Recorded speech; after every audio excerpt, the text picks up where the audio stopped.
Hello, dear viewers. Welcome back. I have about 5 or 6 more native plants to put in the ground. Okay, I've got 2 big ones that I'm not including in that. I'm not doing those today, but they will be the last. And then I need to water everything. And yeah. So the temperature today is a little cooler than yesterday. Yesterday was like in the mid to upper 70s. It was glorious. Windy, but super glorious. Today it is much colder and it's going to drop to 30 degrees Fahrenheit, I think, tonight. And then maybe 29 or 28 the day after. So it is, garden's done. So I got to put everything away and make sure everything's ready to like bring the hoses in and stuff. I don't know if I need to bring the hoses in yet. I'm still gonna need to water some things. I do have radishes in the garden and beets and turnips, and I have some celery. I might harvest that last celery today.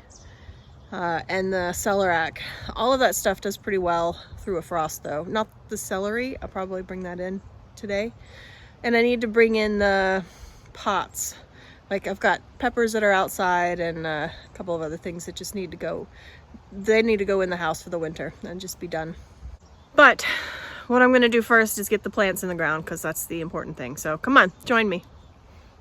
So we're in the West Triangle, the lower orchard, whatever you wanna call it.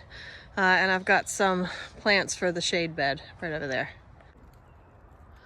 All right, right here, that's the American spikenard. And I've got a flag sort of right over there. I'll get a better picture of that in a minute. And then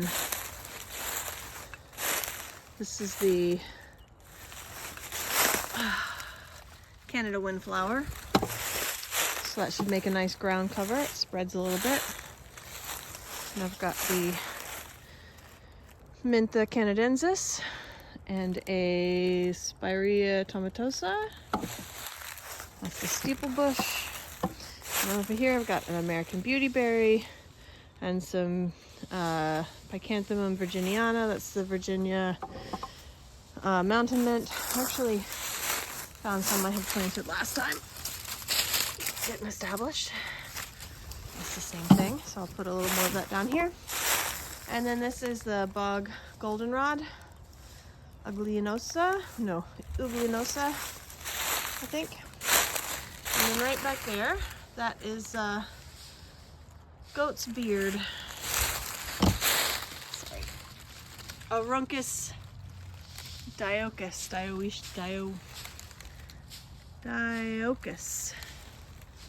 Okay, and that's perennial, but it's got a shrub-like habit and will get fairly large. So that'll be good. Okay, so there's the goat's beard. Bunch of plants dotted through here and the bottom. Or just around the back side of that. Right down there is that first one I showed you. All right, let's get planting. I do have a couple of marker flags just to help myself out. Maybe I'll take a stroll and show you where things are related to those. These are about 10 feet apart.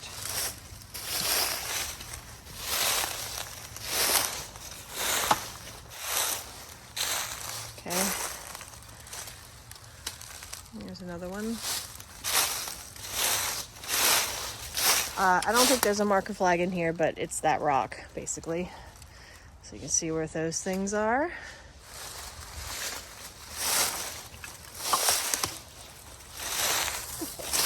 Oh. Ah, yes. There's a flag there. Okay. So that's where the flag is. At my back. Okay. There's that one. And the next flag is right over there. So it gives you a good idea of where things are. Aruncus dioicus, or goat's beard. It likes partial sun and shade, medium moist or wet soil. It grows 4 to 6 feet, blooms white in May and June.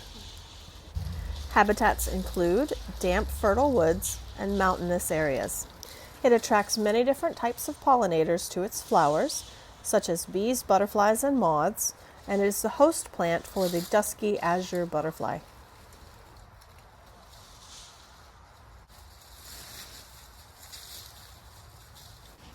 Calicarpa americana.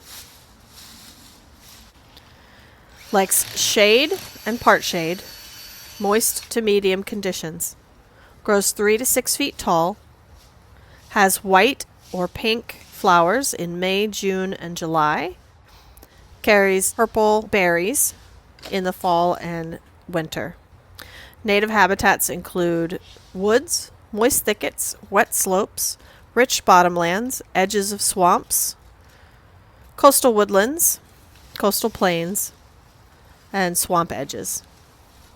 The blooms attract many kinds of native bees and butterflies, and the seeds attract a wide variety of songbirds and mammals. Solidago uglionosa, or bog goldenrod. Likes full, part shade, or full shade, wet to medium soil. Grows 4 feet tall, has yellow blooms in August and September. Habitats include bogs, fens, meadows and fields, shores of rivers and lakes, and wetland margins. It is a pollinator favorite, attracting butterflies, moths, bees, solitary wasps, and beetles.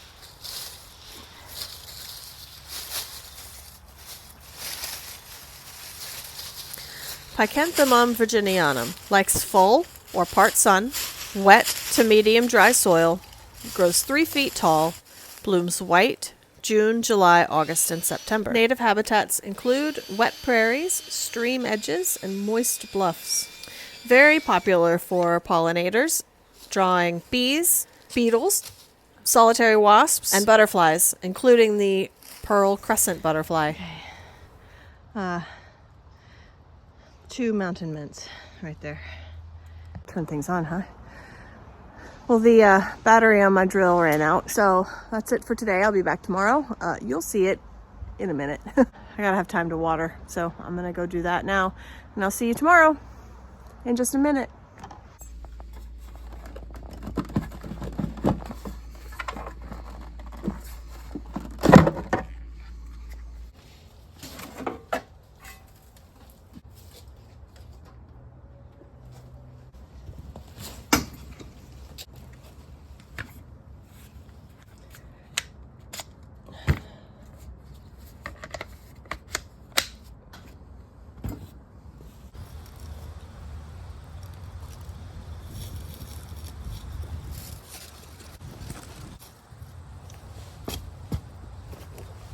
That's a root. So there's this root. Come here. Do you want me to chop through that? No. I don't think so. Okay. Would it be better to move it, do you think, this way or move it uphill? I mean, I would have to move it way uphill. Maybe try shifting the hole over. Okay.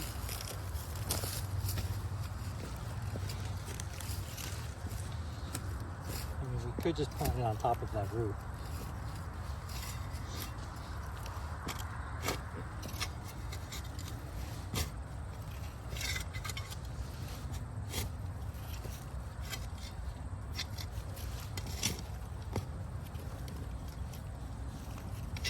Seems like you didn't hit any roots in that one. Nope, another root. Same root or a different one? Different one.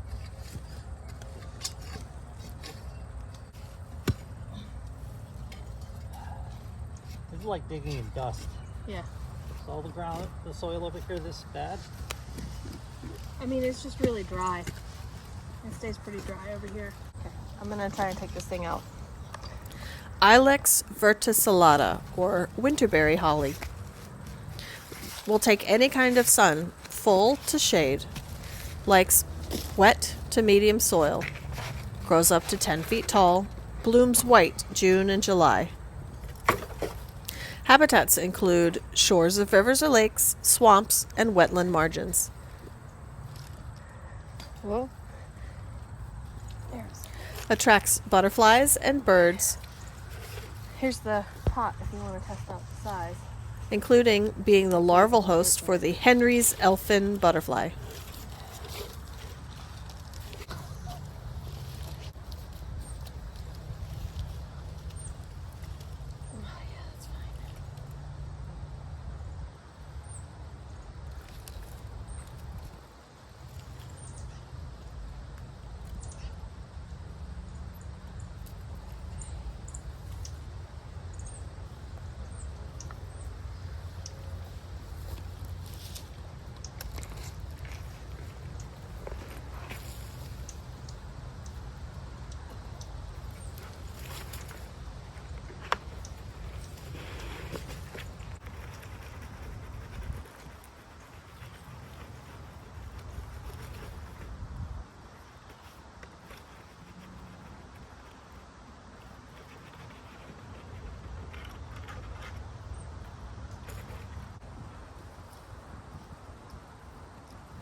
Ready.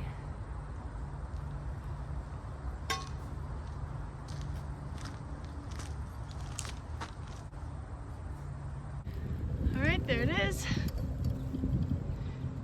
I made a little bit of a well, so the water will catch.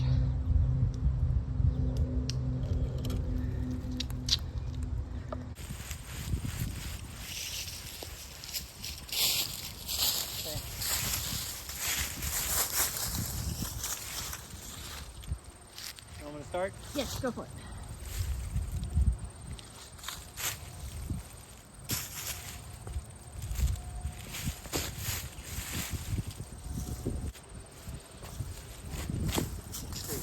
This is why you get that ego out of it.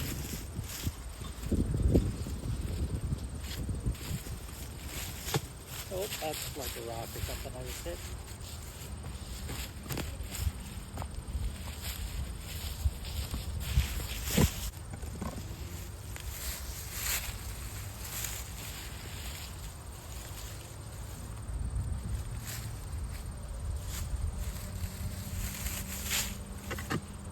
Probably deep enough, isn't it? Let's see how it is. There's a big old rock like that. You want a little deeper? Where's that big? Yeah.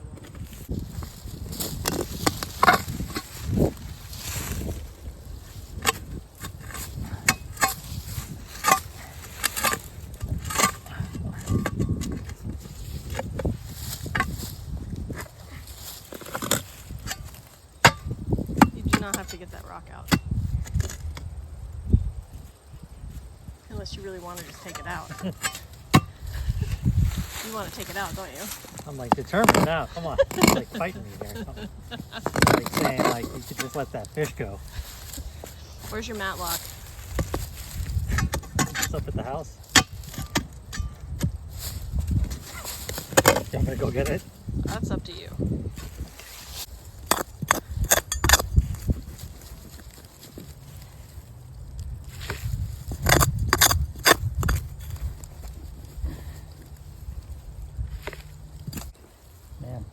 Soil everywhere is super dry, huh? Yeah. Well, we've been in a drought for like 3 months, so. Yeah, I noticed that.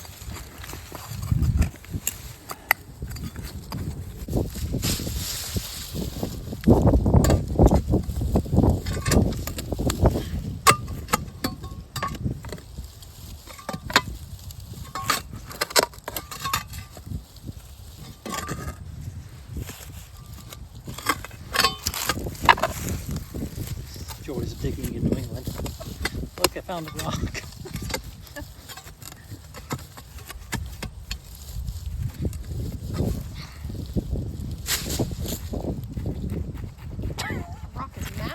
is. Maybe I don't want to pull on that string. You probably don't need to get the other one out. That one's, I mean, unless you really want to. No. I guess we've been over this already. Right. It's fine. I can leave the side one in. I could leave one or the other, right? Take out that middle one though. It seems like it's going to be more in the way. Yeah. Well, it's pinned underneath a root, yes, of course it is. So that's part of the problem. That's another rock. It is. That's, you know, they bring friends. So they're always pinned under a root, and the rocks can only do so much. All right, so do you have the pointy shovel?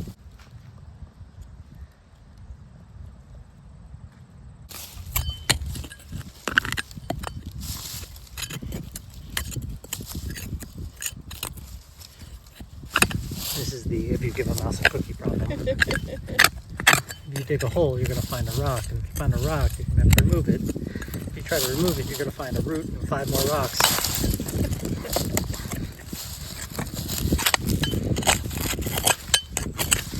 You're laughing because you know it, right? Yes, that's exactly why I'm laughing. Nope, almost got it.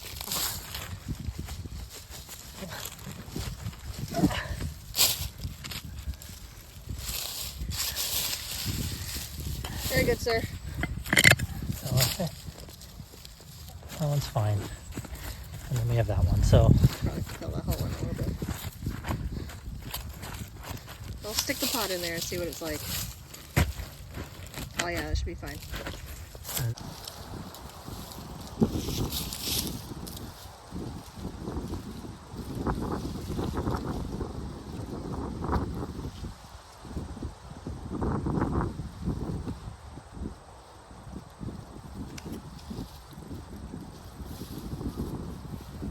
Prunus maritima, maritime plum or beach plum. Likes full sun, moist or dry soil.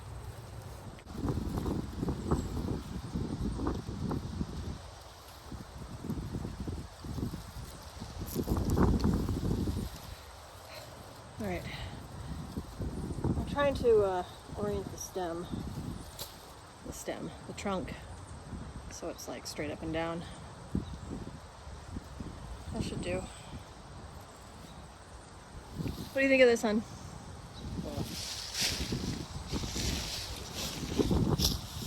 Why is it all wonky? Well, I'm trying to get the trunk to stand up right. Okay. Don't you think? Sure, but it was, even though it was curved, it was trying to aim upwards anyway. Well, these will adjust easier. That like this isn't really going to change position, right? Okay. So like I could do it that way, but then these are all headed towards the sun anyway, right? So I would rather turn it around so the trunk is upright, but then the canopy will go that way. Sure, do you think that you can get the canopy to go that way? Oh, that sort of split the difference, maybe.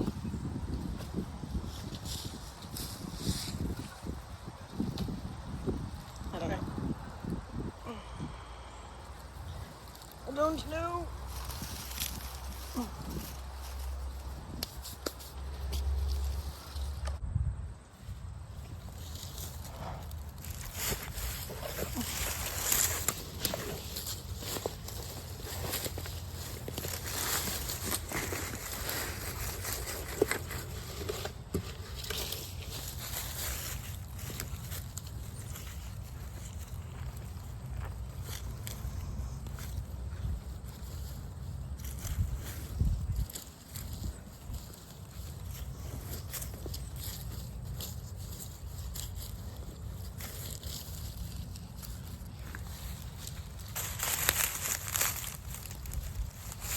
I need soil. Grows 6 feet tall or more. Blooms white April, May, and June. Produces a small edible plum. Supports over 400 species of butterflies and moths and are beneficial to birds and bees as well.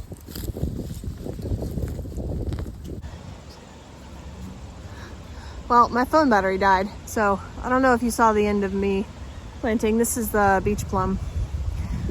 So I got that in the ground. I think I got most of it, but I went in and charged my phone for a little while, so now I'm back at it. I've got just a couple more to do. Four to do. One right there. 2, 3, 4.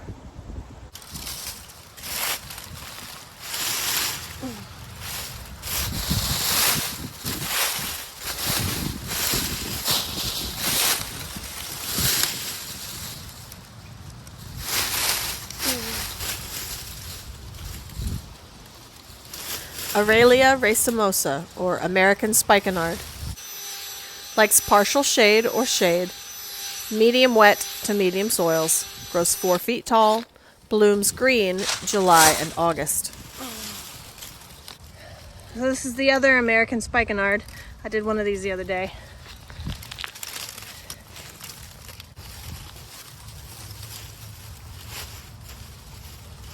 Habitats include forests and forest edges. Attracts a variety of pollinators, including bees and butterflies, and its berries provide a valuable food source for birds and small animals.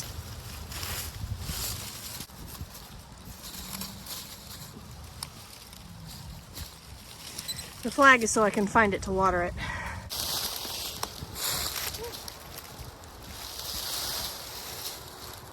Anemone canadensis, or Canada anemone, or Canada windflower. Likes full or part sun, medium wet to medium soil. Grows 12 inches tall, blooms white May and June. Habitats include meadows and fields, shores of rivers and lakes. Native beetles and bees are common pollinators for this plant.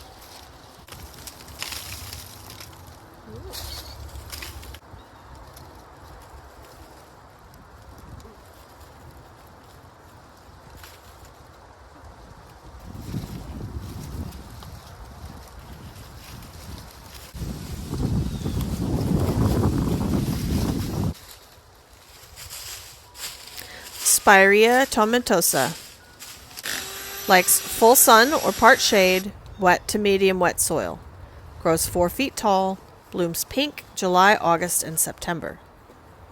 Habitats include disturbed areas, marshes, meadows and fields, shores of rivers and lakes, swamps, and wetland margins. Pollinators include bees, butterflies, and beetles, and it is the larval host for the Columbia silk moth.